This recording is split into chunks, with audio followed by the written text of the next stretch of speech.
In the line of duty, the barrier between life and death could come down to a bulletproof vest. Manufacturers give those bulletproof vests a shelf life. Most didn't know this, of 5 years, a time frame law enforcement agencies really work hard to abide by. But not all. What News Channel 11's Kylie McGivern found will have a lot of you shaking your heads. Kylie? Josh and Sarah, in the past month, I've tracked down the expiration dates for bulletproof vests in the 7 Tennessee counties in our viewing area and found some that date back to when Bill Clinton was president.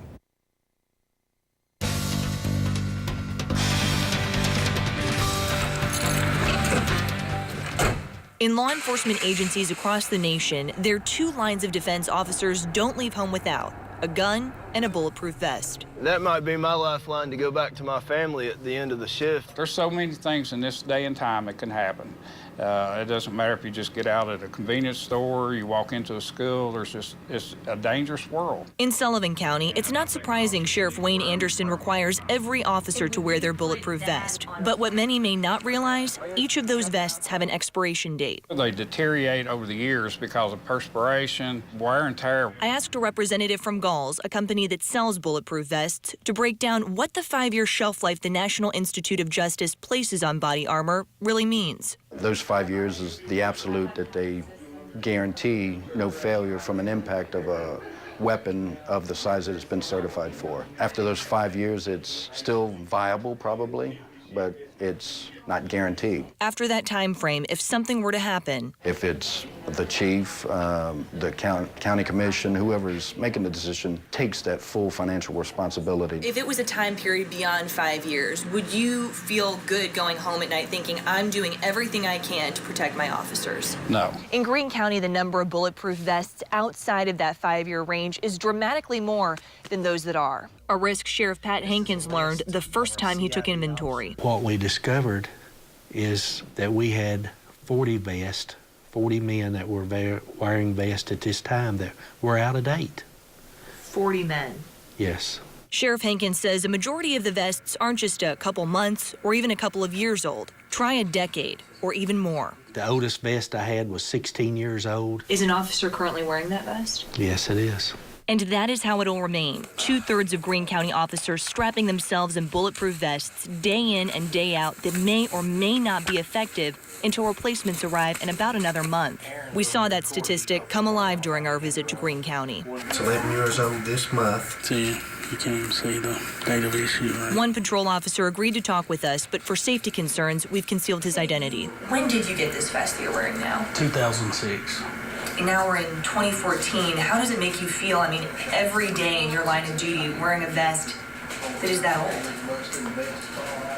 It's a little bit disconcerting, especially when you have kids at home. There was only one person we could bring these serious concerns to for explanation. Former Sheriff Steve Burns, whose 16-year reign over the department ended in September. He spoke candidly on several occasions, but denied an on-camera interview. Burns emphasized, quote, I would never put a vest on an officer that I felt was unsafe, and said a lot of those vests are still in good shape beyond the expiration date. I mean, it's not a dishwasher that we're dealing with that has got a 1-year warranty, and yes, it continues to work on.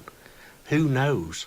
Who's going to stand behind that vest and let someone shoot them after a year to find out if it does work? If the manufacturer tells me it's a 5-year warranty, I believe the manufacturer. And last time you and I talked, you didn't deny that there very well could be and were vests that were between 10 and 16 years old. Burns said, quote, I didn't monitor them. I had a training officer that worked with my chief deputy. You're making it sound like we didn't do anything. That's just not true. Just because he wants to order 40 vests doesn't mean we didn't keep safe vests on our officers. Burns told me other departments may very well be in similar situations with expired vests. But a public records request revealed not so. These 5 counties are all within the 5-year range, and Carter County should have a handful of new vests by the new year. There's a federal grant designed solely to help provide bullet-resistant body armor for officers. As for Burns, the most recent time we can confirm he received that federal grant money for new vests was 2012. I feel it hadn't been cut correctly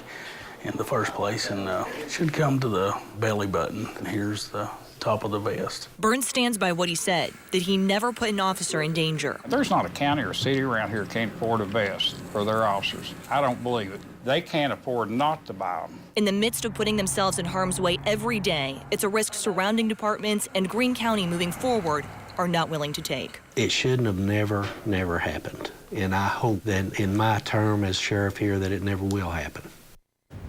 Today I went back to Greene County as close to 50 officers were fitted for new bulletproof vests, about 10 more than the department originally anticipated. A grant through the Department of Homeland Security will pay for a majority of them. And Josh, it's also important to note that former Sheriff Steve Burns, who we heard from, urged us to call the county's purchasing department, saying that they bought lots of vests. In the last 5 years, Greene County purchased 22 level 2 vests for its officers. The thing is, there's roughly about 60 officers that are assigned to bulletproof vests. Great work, Kylie McGivern. Thank you.